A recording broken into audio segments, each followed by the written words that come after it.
కొంతకాలంగా టీమిండియా బిజీగా గడిపింది. సిరీస్ల మీద సిరీస్లు ఆడింది. ముందుగా ఈ ఏడాది ఆఫ్ఘనిస్తాన్తో టీ20 సిరీస్తో కనువిందు చేసింది. ఆ తర్వాత భారత ఆటగాళ్లు ఐపీఎల్లో బరిలో దిగారు. ఆ వెంటనే టీ20 వరల్డ్ కప్ కోసం అమెరికా ఫ్లైట్ ఎక్కారు. యుఎస్ఏ, వెస్టిండీస్ ఆతిథ్యం ఇచ్చిన టోర్నీలో టీమిండియా దుమ్మురేపింది. ఏకంగా ఛాంపియన్ గా నిలిచింది. ఆ తర్వాత యువ భారత జట్టు జింబాబ్వే టూర్ కు వెళ్లింది. 5 టీ20ల సిరీస్ ఆడింది. ఆ తర్వాత శ్రీలంక టూర్ కు భారత జట్టు వెళ్లింది. అక్కడ 3 మ్యాచ్ల టీ20 సిరీస్ ఆడింది.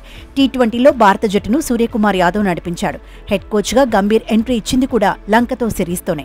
3 మ్యాచ్ల టీ20 సిరీస్ గెలిచిన భారత్కు వన్డే సిరీస్ లో మాత్రం షాక్ తప్పలేదు. 0-2తో వన్డే సిరీస్ ను భారత్ కోల్పోయింది.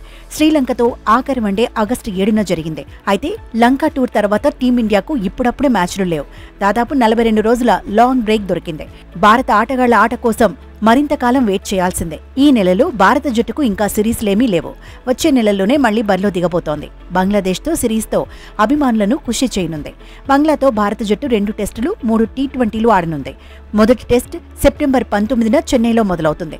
కాన్పూర్లో సెప్టెంబర్ 27న రెండో టెస్ట్ ఆరంభమవుతుంది. అక్టోబర్ 6న టీ20 సిరీస్ మొదలవుతుంది. తొలి టీ20కి ధర్మశాల ఆతిథ్యం ఇస్తుంది. ఢిల్లీలో అక్టోబర్ 9న రెండో టీ20 జరగనుంది. మూడో టీ20కి మాత్రం హైదరాబాద్ ఆతిథ్యం ఇవ్వనుంది. మూడో టీ20 అక్టోబర్ 12న జరగనుంది. ఆ తర్వాత భారత పర్యటనకు న్యూజిలాండ్ వస్తుంది. భారత్లో 3 టెస్టులు ఆడుతుంది. ఆ తర్వాత ఆస్ట్రేలియా పర్యటనకు టీమిండియా వెళుతుంది. కంగారు గడ్డపై ప్రతిష్టాత్మక బోర్డర్ గవాస్కర్ ట్రోఫీ ఆడుతుంది. నవంబర్ 22న 5 మ్యాచ్ల టెస్ట్ సిరీస్ ప్రారంభమవుతుంది.